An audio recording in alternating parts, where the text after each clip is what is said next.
तो आप अगला प्रश्न देखते हैं, फाइल संगठन क्या होता है? सामान्य रूप से व्यावसायिक डाटा प्रोसेसिंग में फाइल संगठनों को समझाइए। तो फाइलों को जैसे अगर आपने किसी कार्यालय में देखा होगा तो लोग जो है किसी जो भी काम चल रहा है उसको फाइलों में रखते हैं, और फाइलों में क्या होता है, उसमें बहुत सारे अलग अलग किस्म के पत्र होते हैं, कागज होते हैं, और वो कागज अलग अलग किस्म की जानकारी रखते हैं। जैसे मान लीजिए कोई किसी ने मकान की घर की रजिस्ट्री का कोई क्या की एप्लीकेशन लगाई हुई है, तो उस स्थिति में उसकी अगर फाइल खुलेगी तो उसमें उसकी जो मिल्कियत के जायदाद के कागज और वगैरह वगैरह बहुत सारे जो पेपर होते हैं ना, वो सारे लगा के उसकी एक फाइल बन जाएगी। उस फाइल पर कोई अधिकारी कहेगा, उसका अधिकारी का बड़ा अधिकारी कहेगा, फिर कोई दूसरा उस पर कुछ लिखेगा, कोई नुक्ता लगाएगा। ये सब काम करते करते फाइल जो है जिसमें कई सारे कागज होते हैं अलग अलग जानकारी रखते हुए, वो फाइल बन जाती है। और अब यही इसी चीज को आप कंप्यूटर की दुनिया में ले आइए। अगर कंप्यूटर की दुनिया में ले आएंगे तो फाइल का मतलब यह हुआ कि उसमें अलग अलग जानकारियां हैं। जैसे उदाहरण के लिए देखिए, अगर ये जो संघीय पुस्तक समिति वाली फाइल है, इसमें अलग अलग पुस्तकों के बारे में जानकारी है। तो ये हर जानकारी समझ लीजिए कि एक एक प्रश्न की तरह, एक एक पेज की तरह है ना। तो ये सारे पेज जब जुड़ जाते हैं तो एक फाइल बन जाती है। और यही फाइल, जैसे ये अभी कुछ 300-400-500 लाइनों की है, पर यही फाइल हजारों लाखों लाइनों की भी हो सकती है।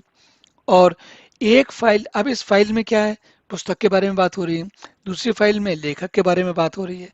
तो जब ये सारी फाइलें मिल जाती हैं, तो अगर ऐसी स्थिति है कि 3-4 फाइलें मिलके कोई काम कर रही हैं, तो वो फाइल का संगठन हो जाता है। अब डेटा प्रोसेसिंग में क्या हो रहा है, हमें जो जानकारी मिल रही है वो अलग अलग फाइलों में रखी हुई है। तो हम कुछ जानकारी यहाँ एक फाइल से निकालते हैं, कुछ जानकारी दूसरी फाइल से निकालते हैं, और सबको मिला के पूरी बात बनाते हैं। तो जब जो डेटा प्रोसेसिंग है वो क्या है, अलग अलग जगह से काम की जानकारी निकालना, उस जानकारी का प्रयोग करके कोई नई चीज ढूंढ निकालना, और उस नई ढूंढी हुई चीज को लेकर व्यापार या विज्ञान या जो भी काम कर रहे हैं उसमें अपने अपने अर्थ के लिए, अपने फायदे के लिए, अपने जो भी हम काम कर रहे हैं, जो मंजिल जो हमें उसके लिए फल चाहिए, हम उसको पाने का प्रयास करते हैं। तो फाइल संगठन, इसका मतलब यही होता है कि उसमें बहुत सारी अलग अलग किस्म की जानकारी है, रिकॉर्ड है, और उन रिकॉर्डों को संभाल के रखा हुआ है। ये रिकॉर्ड कैसे डिपेंड करते हैं, जैसे ये पुस्तक वाली के है या लेखक वाली है, तो उसमें रिकॉर्ड छोटे हैं, मतलब उसमें एक एक रिकॉर्ड में ज़्यादा जानकारी नहीं है। पर ऐसे रिकॉर्ड भी हो सकते हैं जिसमें ये जो कॉलम दिख रहे हैं, ये 100, 200, 400, 1000 भी हो सकते हैं। तो बहुत सारी जानकारी होगी।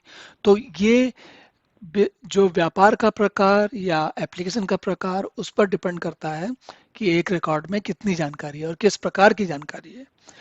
तो और अगर ये जानकारी बहुत सारी है तो फिर ये भी सोचना पड़ता है कि उतनी बड़ी फाइल में से कैसे जानकारी ढूंढी जाए।